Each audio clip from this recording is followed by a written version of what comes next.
Crossed lines. Most of the Fat Controller's engines accepted diesels. James had never liked them. "They're all right," said Henry. "Just mixed traffic engines like you and me." "Mixed up engines, you mean?" James grunted. "With windows at each end, how can they know if they're coming or going?" "Well, Toby has two cabs," remarked Duck, "and he gets on all right." "Huh, Toby's just a little engine," scoffed James. If an important engine like me didn't know which way to turn, what would the railway come to?" All the engines agreed that James was becoming too puffed up in his smoke box. "Making out he's royalty or something," grumbled Henry. "It's disgusting." I knew an engine called King James," remarked Duck. "In the old days at Paddington. King James the First he was. But he didn't swank about like that." "Och, dinna be telling James that," pleaded Donald. "Is he even mair of a misery? He'll be making our lives." "Exactly," agreed Henry. "But who's going to trim his wheels for him?" The engines tried all sorts of ideas, but nothing worked. James grew so conceited that the others were glad when he was away. Even the coaches twittered anxiously to each other if they thought that he was to pull them. One day, James came out of the shed fuming with rage. "Ah, shunting!" he snorted. "Where are Donald and Douglas? They should be here for jobs like that." But the twins were helping on Edward's branch line, so James had to do the work himself. James's train had long trucks called well wagons.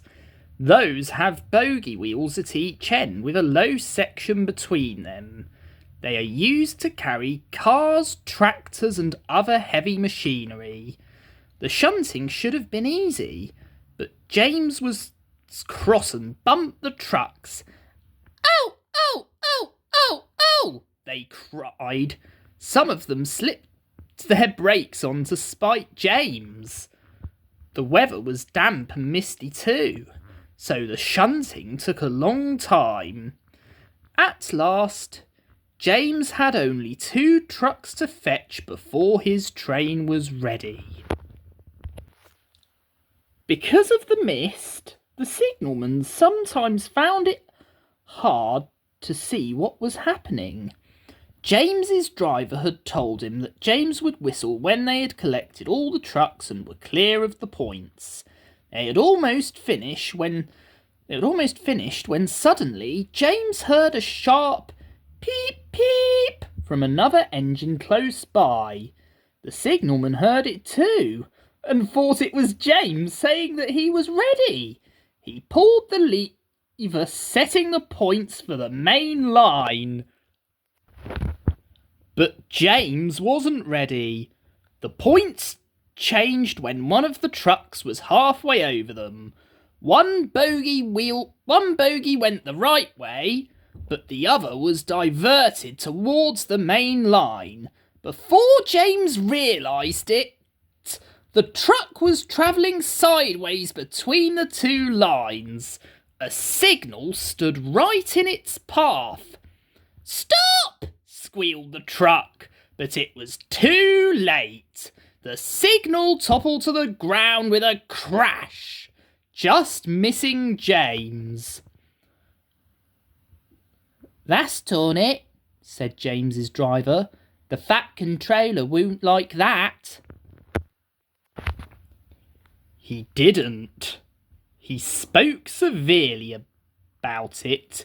because the signal was important and its loss was inconvenient.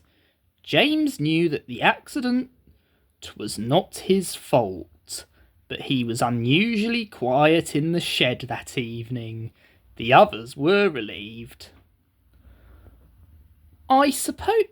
I suppose it must be difficult to know which way to go when you've got two cabs, whispered a voice. But to go two ways at once with only one cab? That really is something. James pretended that he hadn't heard.